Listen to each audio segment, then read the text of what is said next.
The sun was beginning to set in Manila, casting golden rays over the skyscrapers and humble neighborhoods of the Philippine capital. Manny Pacquiao, the legendary boxer who had won 8 world titles in different weight classes, now dedicated his life to politics and philanthropy, seeking to give back to the people who had always supported him on his journey. That afternoon, after a long session in the Philippine Senate, Manny felt the weight of responsibility on his shoulders as his driver navigated the congested city streets, observing through the car window the social contrasts that had bothered him since childhood. The years of glory in the ring had transformed the poor boy from General Santos City into one of the most influential and admired personalities in the country.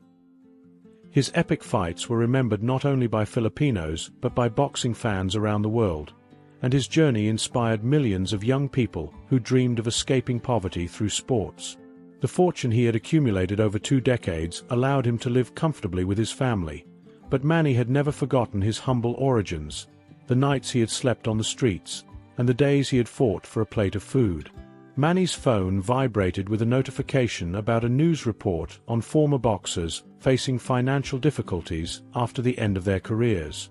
The article mentioned several names, but one in particular caught his attention: Ramon the Thunder Aguirre, a Mexican Filipino who had been his opponent in a memorable fight 15 years ago. Manny remembered that bout perfectly, one of the toughest of his career, when he was still fighting in the featherweight division and seeking international recognition. The report revealed that Ramon, after a series of injuries and poor financial management, had lost everything and now lived in precarious conditions in Tondo, one of the poorest neighborhoods in Manila. The images briefly showed a dejected man with a distant look, very different from the fierce fighter who had faced Manny that night in Las Vegas. The contrast between the glorious past and the decadent present of someone who had once been considered one of the best boxers in his category caused a tightness in Pacquiao's heart. As the car continued toward his mansion on the outskirts of the city, Manny couldn't get the image of his former rival out of his head. He asked the driver to stop the vehicle. He needed a moment to think. He got out of the car and walked to a small park, where he watched children playing basketball on an improvised court, remembering his own childhood. At that moment, he made a decision. He would find Ramon personally, without media fanfare, to understand his situation and perhaps help him rebuild his life.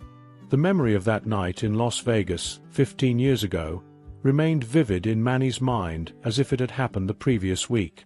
The packed MGM Grand Garden Arena, the deafening screams of fans, the blinding lights of the reflectors, and the adrenaline rushing through his veins as he waited in the locker room. It was his big opportunity to win his second world title, but the opponent waiting for him in the ring had the reputation of being one of the most technical and dangerous in the category. Ramon, the Thunder, Aguirre, undefeated in 27 fights, with 23 knockouts. Ramon's entrance to the ring had impressed everyone. With a sculpted physique, precise movements during the warm-up, and a determined look, the Mexican Filipino exuded confidence. Manny, shorter and apparently less strong, observed his opponent with respect but without intimidation. Coach Freddie Roach had developed a perfect strategy: use superior speed and unusual angles to neutralize Aguirre's strength and reach. The first rounds were brutal, with Ramon dominating with his powerful jab and precise right straights that found Manny's face with alarming frequency.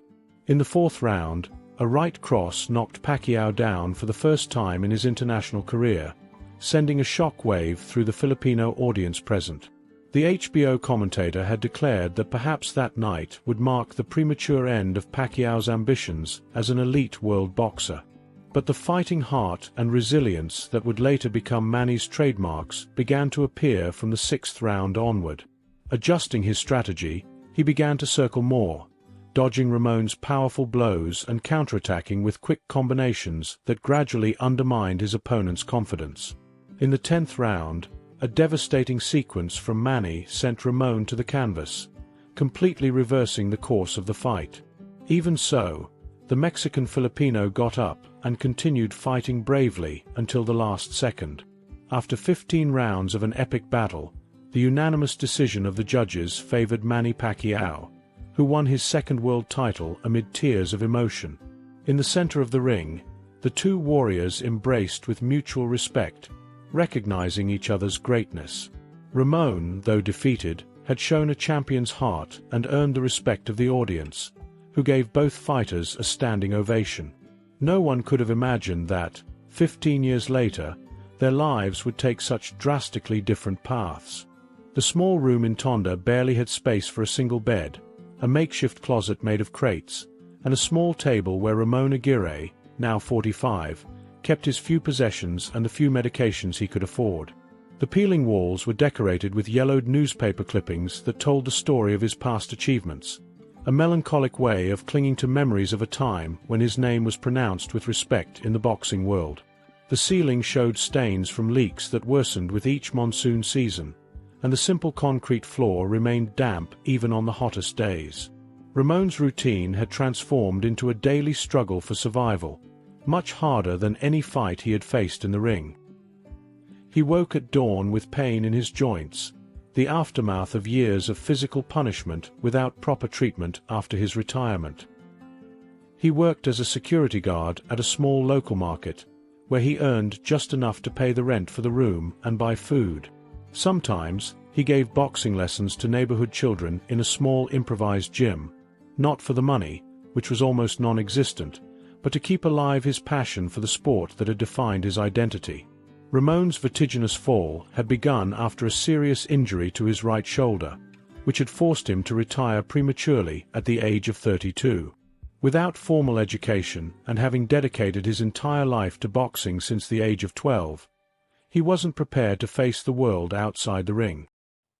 His manager had disappeared with a large part of his earnings, and poorly guided investments consumed the rest.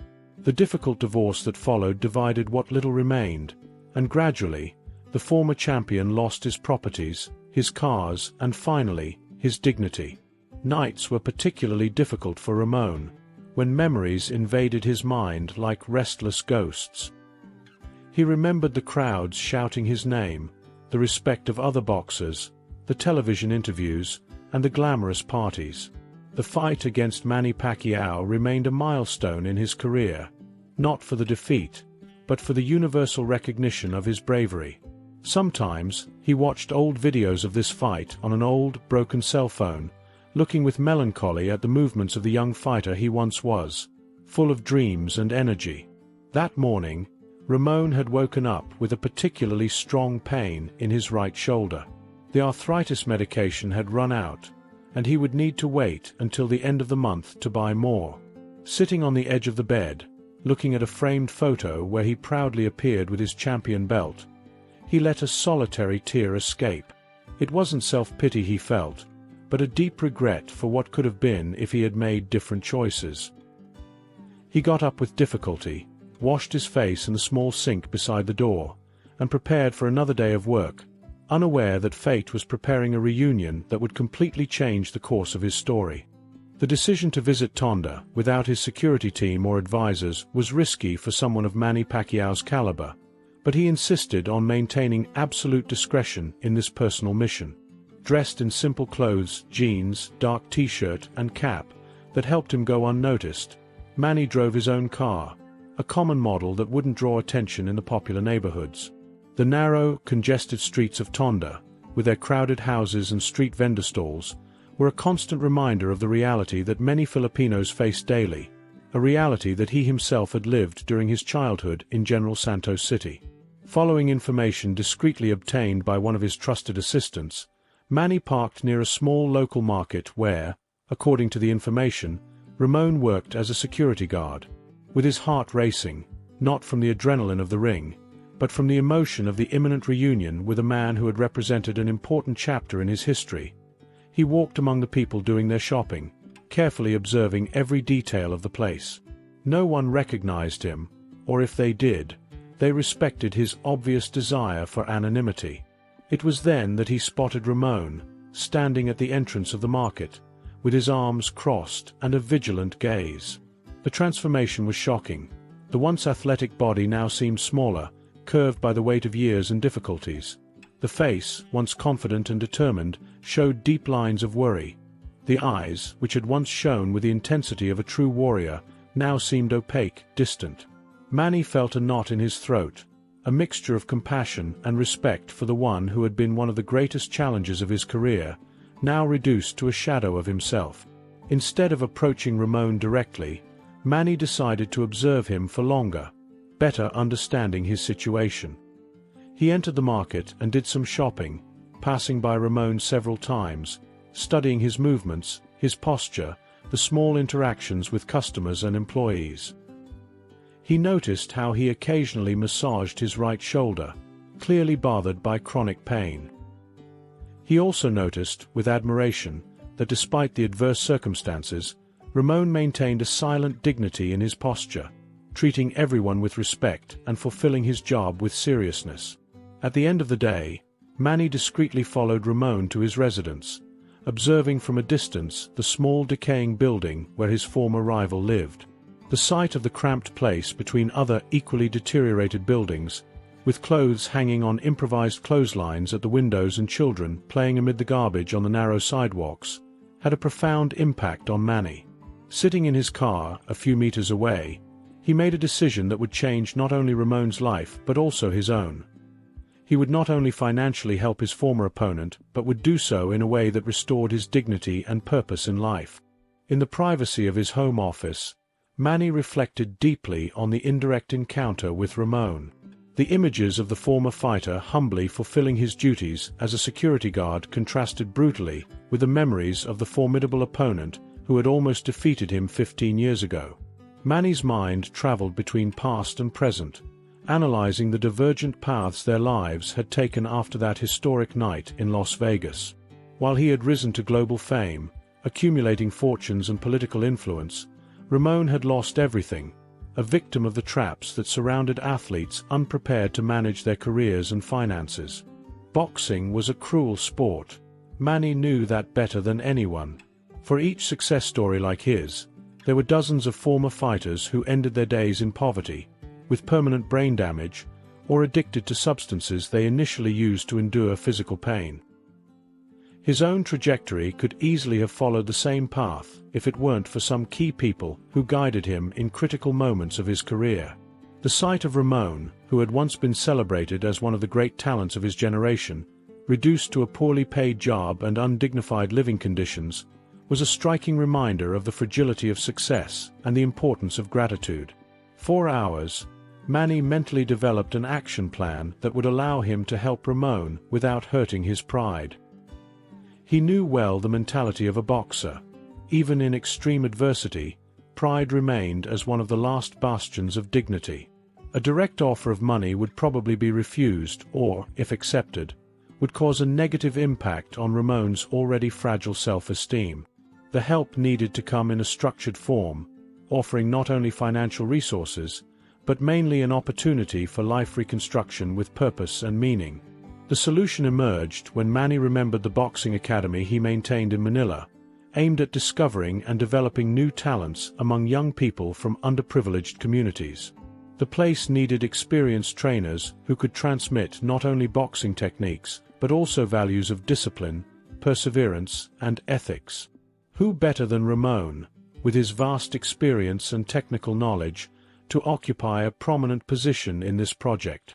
Besides offering a decent salary and health benefits that would treat his chronic injuries, this opportunity would return to Ramon the feeling of belonging to the boxing world, now as a mentor to new generations. With the decision made, Manny summoned his most trusted personal assistant, explaining the plan in detail without revealing his personal connection with Ramon. The offer would be presented as an initiative of the foundation maintained by Pacquiao, which had discovered the former champion through a program to locate former athletes in vulnerable situations. Everything would be done with maximum discretion, ensuring that Ramon would not suspect Manny's direct involvement until he was completely integrated into the academy and had recovered his self-confidence. The plan was set, and Manny felt a deep inner satisfaction, not from the expectation of recognition or gratitude, but from the opportunity to honor a warrior who had contributed to his own story of overcoming. The arrival of the formal envelope with the Pacquiao Foundation logo initially caused suspicion in Ramon. Sitting on the edge of his bed, He carefully examined the official document that contained a job offer as head trainer at the prestigious boxing academy maintained by the legendary Champions Foundation. The salary offered was several times higher than what he earned as a security guard, also including a comprehensive health plan, housing in an apartment near the academy, and other benefits that seemed too good to be true. The letter mentioned that his name had been selected through a program to value former athletes, citing his past achievements and the technical knowledge he could pass on to young aspiring boxers. After a visit from a foundation representative who confirmed the legitimacy of the offer, Ramon finally accepted the proposal, still intrigued by the sudden change in his fortune. His first day at the academy was marked by a mixture of anxiety and hope. The place was impressive: state-of-the-art equipment, several rings, weight training areas, physiotherapy rooms, and a highly qualified technical staff. The young boxers, many coming from the same conditions of poverty that he had faced in his youth, received him with respect upon learning of his history as a former world champion. The initial weeks were ones of adaptation and rediscovery. Ramon underwent intense physiotherapy treatment that considerably relieved his chronic pain in his shoulder and other joints punished by years of combat.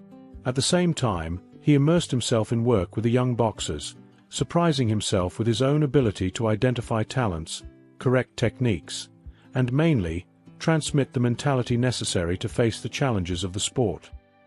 His new apartment, although simple, offered comfort and dignity that he hadn't known for years, and gradually, the bitter semblance gave way to an expression of satisfaction and purpose. The most significant transformation, however, was occurring internally. As he helped young fighters develop their potential, Ramon recovered something he thought was lost forever: the sense of belonging to the boxing world. The physical pains diminished, his posture became more upright again, and even his gaze regained part of the brightness and confidence of the past. Occasionally, he demonstrated specific technical movements to the students, and in these moments, glimpses of the great boxer he had been briefly emerged, to the admiration of the young people surrounding him. One morning, while guiding a promising featherweight on the correct jab technique, Ramon noticed an unusual movement in the academy. Employees ran from side to side, organizing the space and checking equipment. One of the assistants approached nervously, informing that Manny Pacquiao himself would make a surprise visit that afternoon to evaluate the progress of the project. The news provoked a complex reaction in Ramon: anxiety for the reunion with his former rival, pride for the opportunity to show his work as a trainer, and a growing suspicion that perhaps his hiring had not been mere coincidence. The entire academy vibrated with expectation when Manny Pacquiao finally arrived, accompanied by a small group of advisors and security guards. Dressed in casual sportswear that contrasted with the formality of his team, the champion greeted with genuine sympathy each employee and young boxer, distributing smiles and words of encouragement. Ramon observed the scene, keeping himself discreetly apart, feeling his heart accelerate before the imminence of the reunion. 15 years had passed since they had stood face to face in the Las Vegas ring, and now their paths crossed again in completely different circumstances. The inevitable moment came when the academy director formally introduced Ramon as the new head trainer of the project. The eyes of the two former adversaries finally met, loaded with contradictory emotions and shared memories. In the firm handshake they exchanged, there was much more than a protocol greeting. It was the mutual recognition of a history that united them through time, of respect forged in the most difficult battle that both had fought in their respective careers. Manny smiled with genuine satisfaction seeing the positive transformation in Ramon, mentally comparing his current appearance with a desolate image of the man he had observed weeks before in the streets of Tondo. The visit continued with Manny closely observing the work that Ramon was developing with the young fighters. At a certain point, he requested a practical demonstration, and Ramon, overcoming his initial hesitation, took the center of one of the rings with one of the most advanced students. To everyone's surprise, including Ramon himself, his movements flowed with a precision and elegance that evoked the extraordinary boxer he once was. Manny watched with visible admiration, occasionally nodding in approval or technically commenting on some aspect with his advisors, clearly impressed with the quality of the teaching. After the technical demonstration, Manny requested a private meeting with Ramon in a small conference room adjacent to the main area of the academy. There, away from the curious glances of others, the facade of professional formality gave way to a frank conversation between two warriors who had traveled parallel paths in the unforgiving world of professional boxing. Manny revealed that he knew about the precarious situation in which Ramon lived, that he had seen him personally in Tondo, and that the job offer at the academy had been carefully planned by him, not as an act of charity, but as recognition of Ramon's value and potential as a mentor for the new generation of Filipino boxers. The initial revelation caused a whirlwind of contradictory emotions in Ramon: embarrassment for the exposure of his misery, wounded pride for the apparent pity, but also deep gratitude for the opportunity that was transforming his life. Manny, perceiving the internal conflict of his former rival, then shared something he had never revealed publicly: how that fight 15 years ago had been a watershed in his career, how Ramon's resistance and technique had forced him to evolve as a boxer, and how the victory that night had been fundamental to building the confidence necessary for his future conquests. It wasn't pity that had motivated his action, explained Manny with sincerity, but a debt of gratitude to someone who, without knowing, had contributed significantly to his growth as an athlete and as a man. Manny's sincere words deeply touched Ramon, dissipating any resentment or wounded pride he might have initially felt. For the first time in many years, the former champion allowed himself to completely lower the emotional guard he maintained as a defense mechanism against life's disappointments. Silent tears ran down his time-marked face as he fully accepted not only the material help but mainly the recognition of his value as an athlete and person. Manny, demonstrating the same empathy and humility that made him beloved by his people, shared his own vulnerability, speaking openly about the moments of doubt and difficulty he had faced, even at the height of success. In the months that followed the reunion, the academy transformed into the epicenter of a silent revolution in Filipino boxing. The partnership between Manny and Ramon, combining the strategic vision and resources of the former with the technical knowledge and experience of the latter, produced extraordinary results. Young talents discovered in poor neighborhoods of Manila and other regions of the country developed rapidly under Ramon's guidance, who had finally found his true vocation as a mentor. The program expanded, with new units being opened in other Philippine cities, always following the philosophy of using boxing as a tool for social transformation. Ramon's personal transformation was evident to everyone who knew him. The hunched man with a distant gaze gave way to a confident and respected trainer, whose technical guidance was valued even by established professionals who occasionally visited the academy. His knowledge about the sport, accumulated over decades of dedication, finally found a productive channel. His physical health had improved considerably thanks to appropriate medical treatments, and for the first time in many years, Ramon planned for the future with optimism, establishing personal and professional goals that previously seemed unattainable. The Filipino and international media eventually discovered the story behind the partnership between the two former adversaries. What could have been exploited as mere sensationalist curiosity was treated with respect by most outlets, highlighting the example of Manny's generosity and humility, as well as Ramon's resilience and technical knowledge. The inspiring narrative of the two former opponents who reunited in radically different circumstances, transforming an old rivalry into a fruitful collaboration, captured the public's imagination, reinforcing values of solidarity and respect that transcended the universe of sport. The deepest impact, however, manifested in the transformed lives of dozens of young people who, inspired by the living example of their mentors, found in boxing not only a possibility of financial ascension, but mainly lessons of discipline, perseverance, and ethics that would be applicable in any aspect of their lives. For Manny Pacquiao, already celebrated worldwide for his achievements in the ring and in politics, the experience represented a new dimension of his legacy. No longer just as the phenomenal boxer who had conquered 8 different categories, but as an agent of social transformation who used his influence to create concrete opportunities. For Ramon Aguirre, the unexpected reunion with his former rival meant more than a second professional chance. It was the rediscovery of his own worth and the opportunity to transmit to new generations not only boxing techniques, but mainly the lessons about dignity and resilience that he had learned in his journey of highs and lows, falls and redemptions. If you like this kind of story, leave your like and subscribe to the channel so you don't miss out on the next videos.